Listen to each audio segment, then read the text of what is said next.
A woman's own sister smiled at her wedding, held her children, and ate at her table every Sunday for 9 years. But behind that smile was a secret so devastating that when it finally came out, at a dinner table, in front of the whole family, it didn't just break a marriage. It broke every bond that family had ever known. And it started with a single photograph that should have stayed hidden. Nobody noticed the envelope at first. It was sitting between the salt and pepper shakers at the center of the table like it belonged there. White envelope, no name, no stamp. But inside were 3 photographs that proved the one person Nadine trusted most had been lying to her face for nearly a decade. She picked up the first photograph and her hands went still. Her breath stopped. The room was full of people. The food was hot. The candles were lit. And Nadine's entire world came apart without making a sound. Hello and welcome. If this is your first time here, please subscribe. If you've been with us before, thank you for coming back. Tell us in the comments, where are you watching from today? Miami, Cape Town, maybe Port of Spain or Birmingham? We want to hear from you. Now I need to tell you about these 2 sisters, because from the outside, they looked like the kind of family people envied. Sunday dinners, birthday parties, matching Christmas pajamas for the children. But underneath all of that warmth was something rotten, and it had been growing in the dark for years. And by the time it finally broke through the surface, there was nothing left to save. Nadine Ellerby was 38 years old. She was a tall woman, 5'9", with a long neck and square shoulders, and the kind of posture that made people think she had been a dancer, though she had never danced a day in her life. She had warm brown skin, high cheekbones, full lips that she pressed together when she was concentrating, and dark eyes that held a steadiness people found comforting. She had a small beauty mark on her right collarbone, and she wore her hair in long locks that she had been growing for 12 years, twisting them herself every other Sunday night, while sitting on the bathroom floor with a jar of beeswax and a comb, and the radio playing low in the other room. Nadine was a social worker. She worked for the County Department of Family Services, handling cases involving children in crisis. She had been doing it for 13 years. She made $41,000 a year. She drove a 9-year-old Honda Civic with a dent in the rear bumper from backing into a mailbox 2 Christmases ago. She worked 10-hour days and sometimes 12, and she came home most evenings with a tightness behind her eyes that never fully went away, because the things she saw at work were the kind of things that follow you through the front door and sit beside you at the dinner table and stare at you while you try to eat. But Nadine never brought her work home. Not in words. She carried it silently, the way a person carries a stone in their pocket. Always there, always heavy, never shown. She believed that her home was supposed to be the opposite of everything she saw during the day. Her home was supposed to be safe. Her home was supposed to be honest. Her home was supposed to be the one place where nobody was hiding anything. Nadine lived in a large house on Ashford Drive, a tree-lined street in the nicest neighborhood she had ever imagined living in. The house had 4 bedrooms, a wraparound porch, a backyard with a swing set, and a kitchen with granite countertops and a bay window that looked out at a magnolia tree so old its trunk was wider than the front door. The house smelled like lemon cleaner on weekdays and cinnamon on Sundays, because Nadine baked cinnamon rolls every Sunday morning from a recipe her grandmother had written on an index card in pencil. The card was yellowed and soft at the edges and taped to the inside of the cabinet above the stove. Nadine could have memorized it years ago. She kept the card because her grandmother's handwriting looked like music. The house was not Nadine's. It belonged to her husband, Malcolm. Malcolm Ellerby was 42 years old, a real estate developer who had built his company from a single duplex renovation into a portfolio of 43 properties across 2 counties. He was tall, 6'3", broad-chested, with a clean-shaven head and a jaw that looked like it had been cut from something harder than bone. He wore expensive watches and tailored shirts, and he smelled like sandalwood cologne that cost $90 a bottle. He had a deep voice that filled rooms without trying, and he had a habit of placing his hand on the small of Nadine's back when they stood together, a gesture that looked protective from the outside but felt, to Nadine, like ownership. Malcolm was charming. That was the word everyone used. The neighbors, the business partners, the Sunday dinner guests. Charming Malcolm. That smile, that laugh, that hand on the small of the back. But charm is a surface, and Nadine had learned over 9 years of marriage that what lives beneath Malcolm's surface was not warmth. It was control. He chose the house. He chose the furniture. He chose the neighborhood. He chose which couples they socialized with, and which restaurants they ate at, and which school the children attended. He did not ask. He informed. And when Nadine disagreed, he did not argue. He simply became quiet in a way that made the whole house feel airless until she agreed. They had 2 children, a boy named Elijah, who was 8, and a girl named Sable, who was 5. Elijah was serious and watchful, with his father's jaw and his mother's eyes, the kind of child who stood in doorways and listened before entering a room. He played chess. He read books about space. He had a stuffed owl named Newton that he kept on his bed, but pretended he was too old for. Sable was the opposite, loud, fearless, quick to laugh, with wild, curly hair that Nadine spent 20 minutes taming every morning, and that was tangled again by noon. Sable loved animals. She talked to squirrels in the backyard. She named every bird she saw. She carried a plastic magnifying glass in her pocket and examined everything: leaves, rocks, insects, the stitching on people's shoes. And then there was the sister, Claudette. Claudette Mills was 34 years old, 4 years younger than Nadine, shorter by 3 inches, rounder in the face, softer in every way that was visible. She had the same brown skin and high cheekbones as Nadine, but where Nadine's features were angular and measured, Claudette's were curved and expressive. She smiled constantly. She laughed easily. She hugged people she barely knew.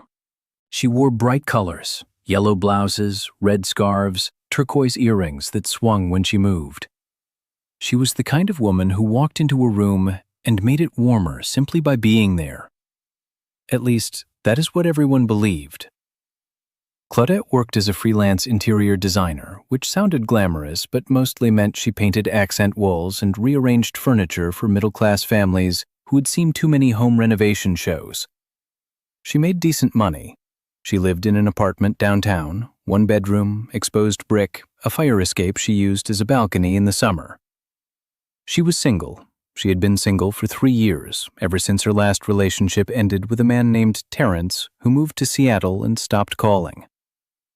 Claudette came to Nadine's house every Sunday for dinner. Every single Sunday for 9 years. She brought wine. She played with the children. She helped Nadine set the table. She complimented Malcolm's grilling. She sat at that dining room table with the lemon-scented air and the magnolia tree visible through the bay window. And she smiled, and she laughed, and she hugged, and she was the perfect sister. She was the perfect sister the way Renata Voss was the perfect maid. Carefully, patiently, with a purpose she kept hidden behind bright colors and easy laughter. But what happened next changed everything.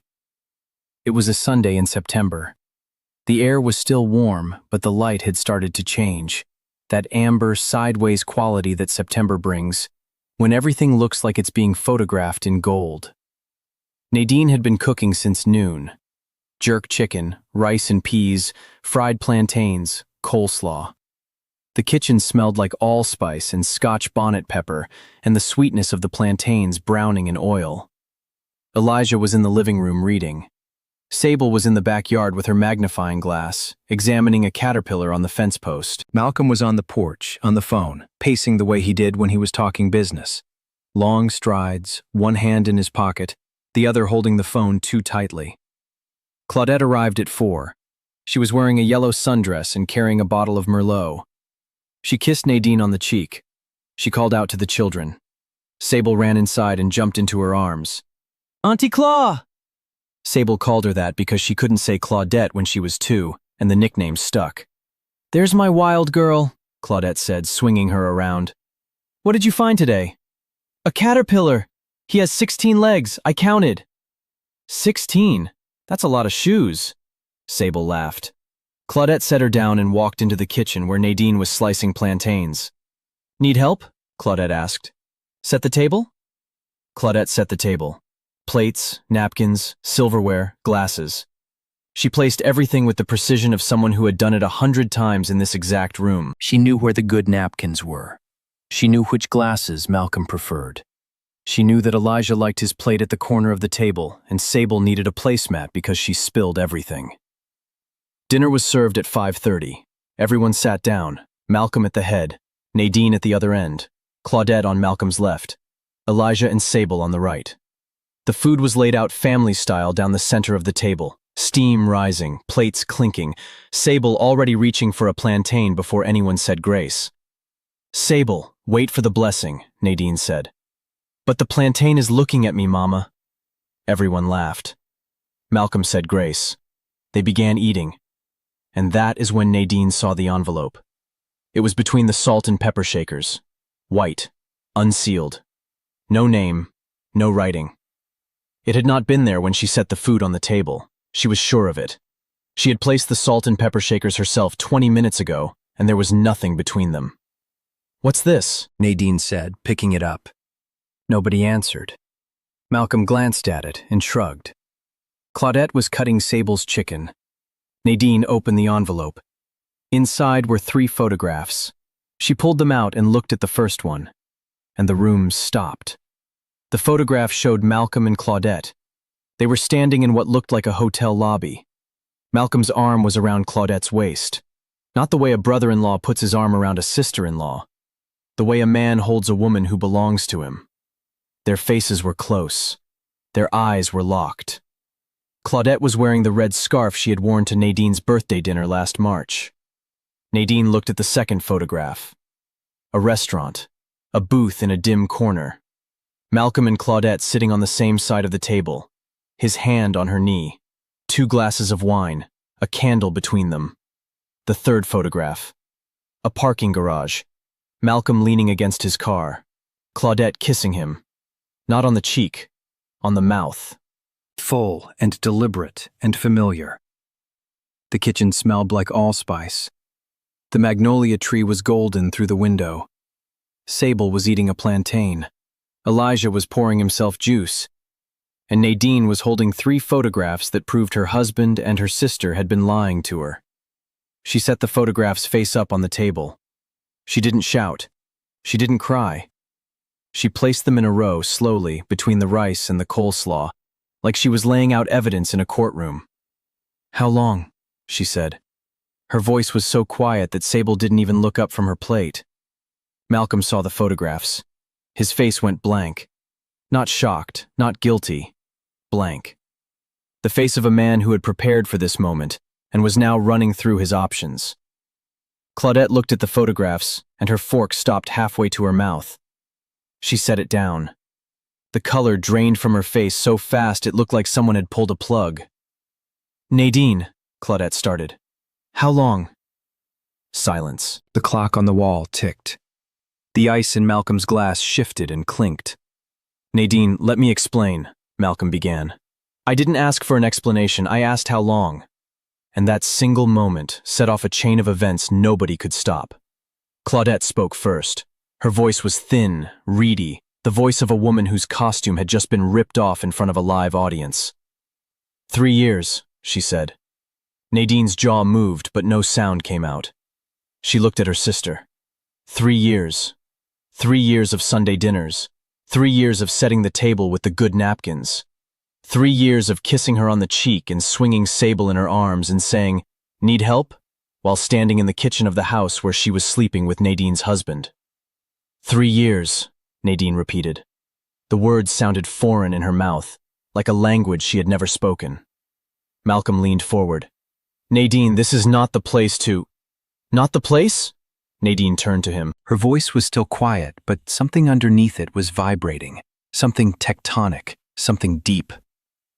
"You brought her into my home. Into my kitchen. She sat next to my children. She ate my food. She helped me set this table. And you want to tell me this is not the place?" Elijah had stopped eating. He was watching his mother with those steady, watchful eyes.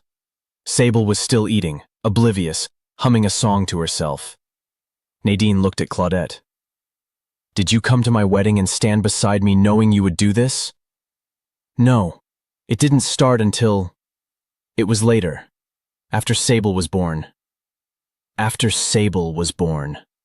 Nadine repeated it like she was transcribing a confession. You held my daughter in the hospital. You held her the day she was born, and you were already… No, it was after. A few months after. A few months. Nadine pressed her lips together. Her hands were flat on the table, perfectly still. So my daughter was 3 months old when you started sleeping with her father. Sable looked up. Mama, what does sleeping mean? Nadine closed her eyes. She took a breath so deep her shoulders rose and fell like a wave. When she opened her eyes, she looked at Elijah. Take your sister upstairs, please. Elijah didn't argue. He didn't ask why. He took Sable's hand, picked up Newton the owl from the couch where he had left him, and walked upstairs without looking back. He was 8 years old, and he moved through that moment like a man 3 times his age. But this story is far from over. Once the children were upstairs, the room changed. The warmth left it. The allspice faded. The magnolia tree outside the window looked gray. Who put the envelope on the table? Nadine asked. Neither of them answered. Someone put it there. Someone who knows. Someone who was in this house today. She looked at Malcolm.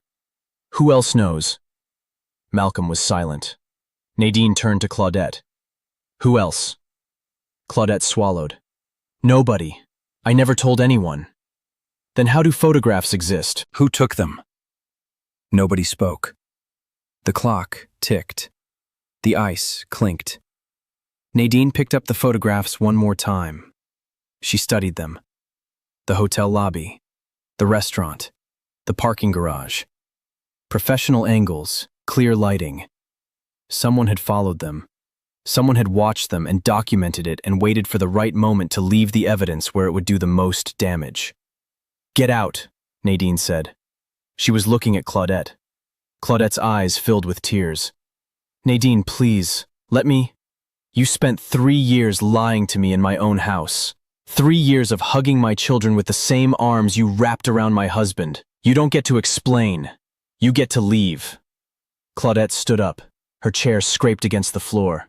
She reached for her purse on the counter. And the wine, Nadine said. Take the wine. Claudette picked up the bottle of Merlot. She walked to the front door. She turned back once, her face streaked with tears, her yellow sundress suddenly looking garish, too bright, like a costume for a part she could no longer play. I'm sorry, she whispered. You're not sorry you did it, Nadine said. You're sorry you got caught. There is a difference. Claudette left. The door closed softly behind her. Nadine turned to Malcolm. He was still sitting at the head of the table. His hand was around his glass of water. His expression had not changed. That blank, calculated, airless face. Why? Nadine said. Malcolm set the glass down. It wasn't planned. It just happened. Nothing just happens for 3 years, Malcolm. You chose this. Every week, every Sunday. You sat at this table and you chose it. I made a mistake. A mistake is burning the rice. A mistake is forgetting an anniversary. You brought my sister into our bed. That is not a mistake. That is a decision. Malcolm's jaw tightened. For the first time, his composure cracked. What do you want me to say, Nadine? I want you to tell me the truth. For once, one time. Did you love her? Silence. Long, suffocating silence. I don't know, he said. Nadine nodded slowly. She stood up from the table. She picked up her plate, Elijah's plate, Sable's plate. She carried them to the sink. She scraped the food into the trash. She ran the water. She washed each plate by hand, slowly, thoroughly, the way she did everything, with care, with steadiness, with a dignity that did not bend even when everything around her was breaking.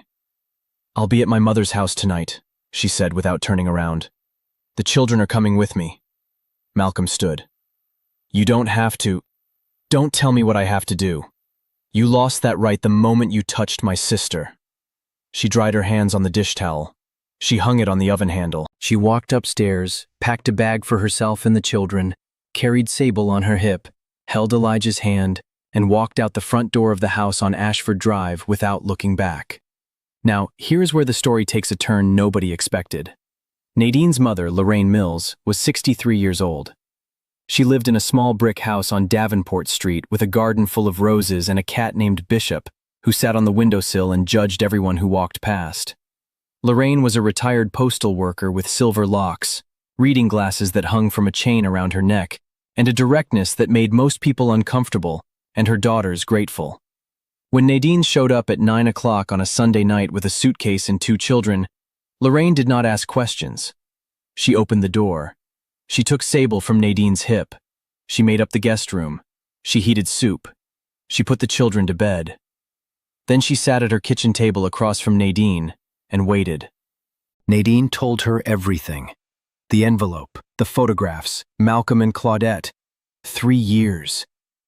Lorraine listened without moving. Her hands were folded on the table. Bishop jumped onto the counter and Lorraine didn't push him off, which meant the situation was serious because Lorraine never let Bishop on the counter.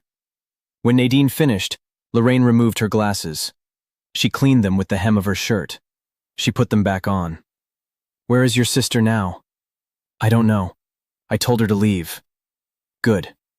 Mama, you're not surprised." Lorraine was quiet for a moment. "I'm not surprised by the betrayal, Nadine. I'm surprised it took this long to come out." Nadine went still. "You knew?" "I didn't know, but I watched. A mother watches. I saw how Claudette looked at Malcolm when she thought nobody was paying attention. I saw how she dressed for those Sunday dinners. Not for you, not for the children. For him. I saw it, and I told myself I was imagining things because the alternative was too terrible." Nadine pressed her forehead against the table. "Everyone saw it but me. You didn't see it because you loved them both. And love is blind in the places where it matters most. Stay with us, because what happens next will shock you." The question of the photographs remained. Who took them?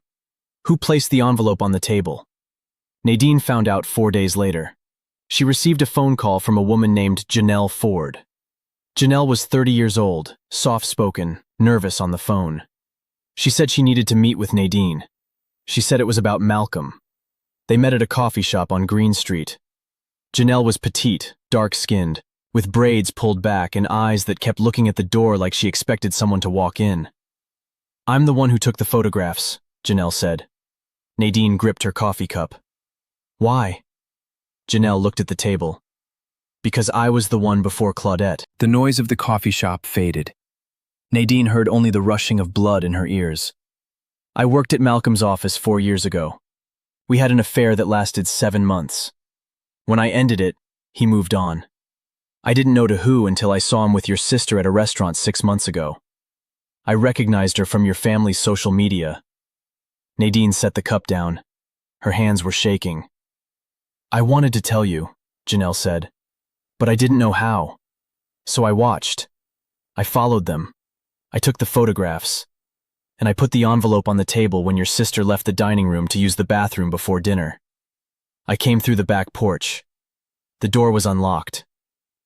You were in my house. I'm sorry. I know it was wrong. But you deserve to know. Nobody told me when it was happening to me. I found out on my own, and by then I had already lost a year of my life to a man who was never going to choose me. I didn't want that for you." Nadine stared at this woman, this stranger who had entered her home uninvited and dismantled her life with 3 photographs. She should have been angry. Part of her was angry. But a larger part of her was something else entirely. "Thank you," Nadine said. Janelle blinked. "What?" "You told me the truth when the 2 people closest to me wouldn't. Thank you." Janelle's eyes filled with tears. She nodded. She picked up her bag and stood. "One more thing," Janelle said. "The affair before me. There was one before me too. A woman named Dara. She worked in his accounting department. Malcolm does this, Nadine. It's not a mistake. It's a pattern." She left. Nadine sat alone in that coffee shop for 40 minutes. She didn't drink the coffee. She didn't move.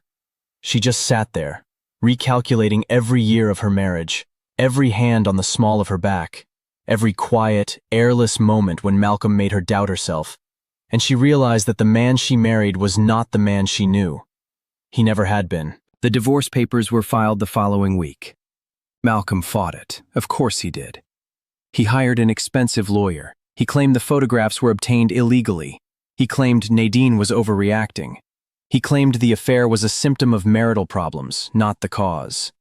He used every tool in his toolbox: charm, money, silence, pressure. Nadine did not bend. She hired a lawyer named Priscilla Dunn, a woman with gray hair and flat shoes and a voice like a knife being sharpened. Priscilla dismantled every argument Malcolm's lawyer made. She subpoenaed financial records that showed Malcolm had spent over $27,000 on Claudette over 3 years. Hotel rooms, dinners, jewelry, a weekend trip to a resort town 2 states away, billed to a credit card Nadine had never seen. The judge awarded Nadine primary custody of both children, the house on Ashford Drive, and spousal support. Malcolm was given supervised visitation every other weekend. He stood in the courtroom, and for the first time, his composure broke completely. Not from guilt, from loss. The loss of control. The loss of the life he had arranged like furniture in a showroom. And just when Nadine thought the hardest part was over, Claudette came back. She showed up at Lorraine's house on a Thursday evening, 6 weeks after the dinner. Nadine was there picking up the children. Claudette was standing on the porch when Nadine walked out with Sable on her hip and Elijah beside her. Nadine stopped. Claudette looked different, thinner, darker circles under her eyes. No bright colors. She was wearing a gray sweatshirt and jeans and sneakers. No turquoise earrings, no red scarf. She looked like a woman who had been stripped of her costume and didn't know who she was underneath. "Please," Claudette said. 5 minutes. "You should go," Nadine said. 5 minutes, Nadine. That's all I'm asking. Elijah looked up at his mother, his steady, watchful eyes. "I'll take Sable to the car," he said. He took his sister's hand and walked down the steps. Nadine stood on the porch. "Talk." Claudette's hands were pressed together in front of her, fingers interlocked, squeezing. "I have no excuse," Claudette said. "There is nothing I can say that makes this okay. I know that. I'm not here to make excuses." "Then why are you here?" "Because you are my sister, and losing you is worse than anything else that has happened." Nadine looked at her. "You should have thought about that before." "I know. 3 years, Claudette. You sat at my table. You held my children. You called me your best friend. And the whole time you were—" Nadine stopped. She pressed her lips together. She would not cry. Not here. Not in front of her. "How did it start?" Nadine asked. Claudette closed her eyes. "He called me. After Sable was born. He said he was stressed. He said you were distant. He said he needed someone to talk to. I should have said no. I should have hung up. I should have called you. But I was lonely and he was charming." Claudette flinched. "Yes. That's what he does, Claudette. That's what he has always done. He finds the loneliest person in the room and he makes them feel seen. That is not love. That is hunting." Claudette's chin trembled. "I know that now. You should have known it then. You watched him do it to me for 9 years. You watched him control every room, every conversation, every decision. You watched me shrink. And instead of pulling me out, you climbed in beside me." Claudette was crying now, silent tears running down her face, dripping off her chin. She did not wipe them away.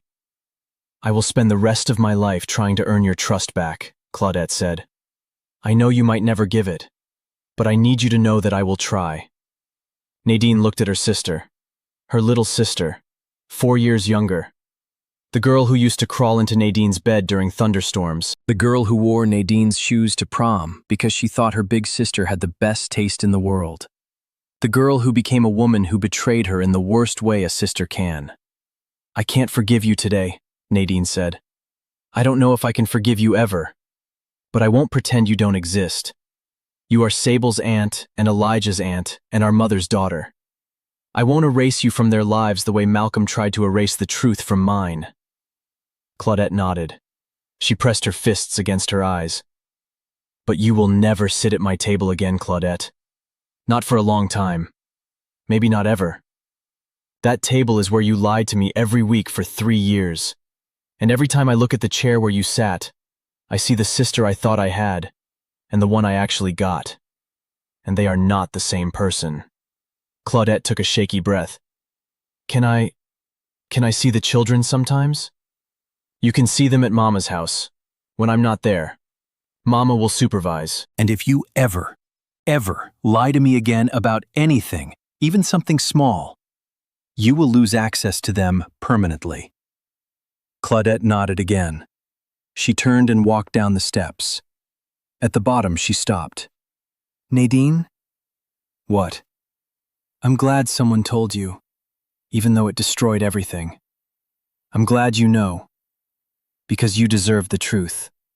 You always deserve the truth." Nadine watched her sister walk to her car. The yellow sundress was gone. The Merlot was gone. The easy laugh was gone. What was left was a woman who had done something terrible and would carry it for the rest of her life. Nadine did not feel satisfaction. She did not feel victory. She felt the particular grief that comes from losing someone who is still alive. Now let me tell you about what grew in the wreckage. Nadine moved back into the house on Ashford Drive. She changed the locks. She repainted the dining room. She replaced the table. The old one went to the curb. She could not eat at a table that held that memory. The new table was round. No head, no foot, no hierarchy.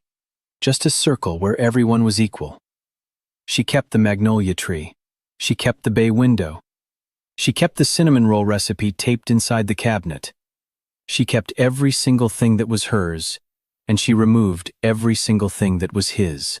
The watches, the cologne, the tailored shirts, the framed photographs where his hand was on the small of her back. She boxed them and left them on the porch for Malcolm to collect. He sent someone else to get them. Elijah handled the divorce the way he handled everything. Quietly, carefully, without asking for help but clearly needing it. Nadine found a therapist named Dr. Ware who specialized in children. Dr. Ware had a calm voice and a jar of marbles on her desk that Elijah was allowed to sort during their sessions. He sorted them by color, then by size, then by pattern. Dr. Ware said the sorting was how Elijah processed chaos, by creating order in small, controllable spaces. One evening, 3 months after the divorce, Elijah came downstairs with Newton the owl. He set Newton on the kitchen counter and looked at Nadine. "Mom, I need to tell you something." Nadine sat down. "I'm listening." "I already knew, about Dad and Auntie Claw." Nadine's heart stopped. "What?" Elijah pressed his lips together the way Nadine did when she was concentrating. The same gesture, the same face. "I heard them talking once, in the garage, last year. Dad told her to be careful, and she laughed and said nobody ever notices." Nadine felt the room tilt. "Why didn't you tell me?" Elijah looked at his shoes. "Because I didn't want you to be sad. And I thought maybe if I didn't say it out loud, it wouldn't be real." Nadine pulled her son onto her lap. He was 8 years old and almost too big for her lap, but she held him anyway. She held him the way she held him when he was a baby, tight and close, her chin on top of his head. "Elijah, listen to me.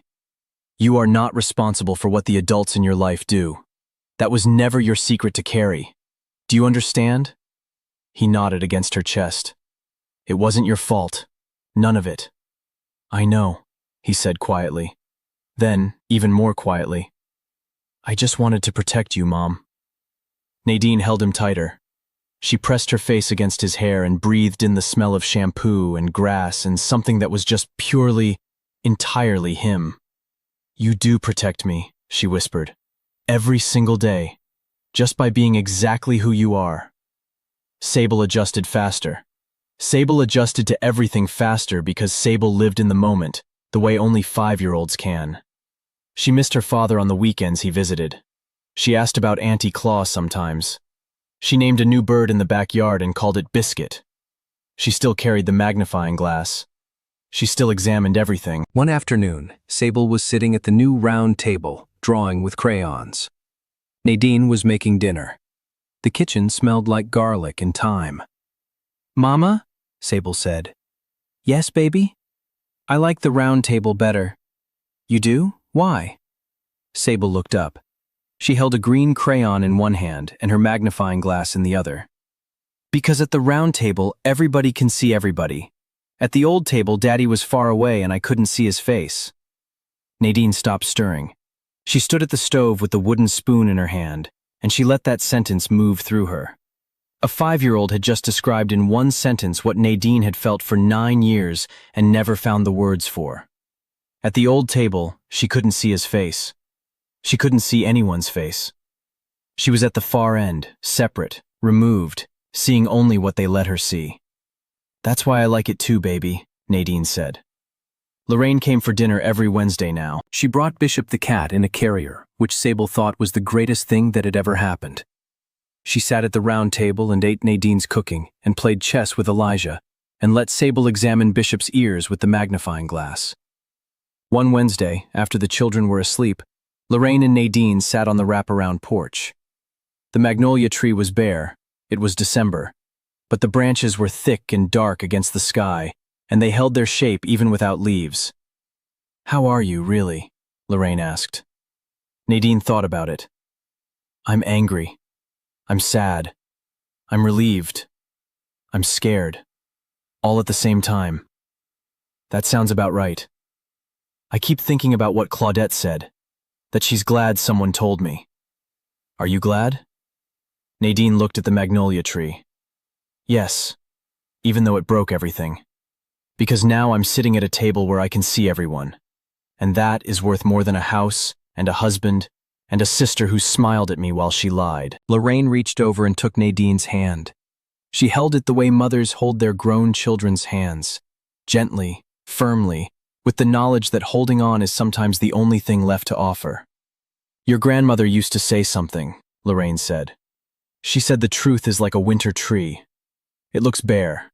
It looks dead. But everything that matters is still alive underneath, waiting for spring." Nadine looked at the magnolia. Bare branches, thick trunk, roots deeper than anyone could see. She squeezed her mother's hand. "Then I'll wait," she said. And she did. And spring came, the way it always does, slowly, gently, one bud at a time. The magnolia bloomed in April. Nadine stood at the bay window with her coffee and watched the white petals open like hands unclenching. Elijah was at the round table teaching Sable to play chess. He was patient with her. She kept trying to make the knight hop over everything. He let her. "Mom," Elijah said. "Yeah?" "Newton wants to sit at the table. Is that okay?" Nadine smiled. Newton always has a seat. Elijah placed the stuffed owl on the chair beside him. Sable leaned over and looked at Newton through her magnifying glass. "He looks happy," Sable said. "He is," Elijah said. "He likes the round table too." Nadine stood at the window. The magnolia was full. The kitchen smelled like cinnamon. The recipe was still taped inside the cabinet. Her grandmother's pencil handwriting faded but legible. Still there, still whole. Still teaching the next generation how to make something sweet from simple ingredients. She pressed the cross around her neck, the one Lorraine had given her last Christmas to replace the one she never had. A thin gold chain with a small round pendant that caught the light when she moved. The house was quiet. The house was honest.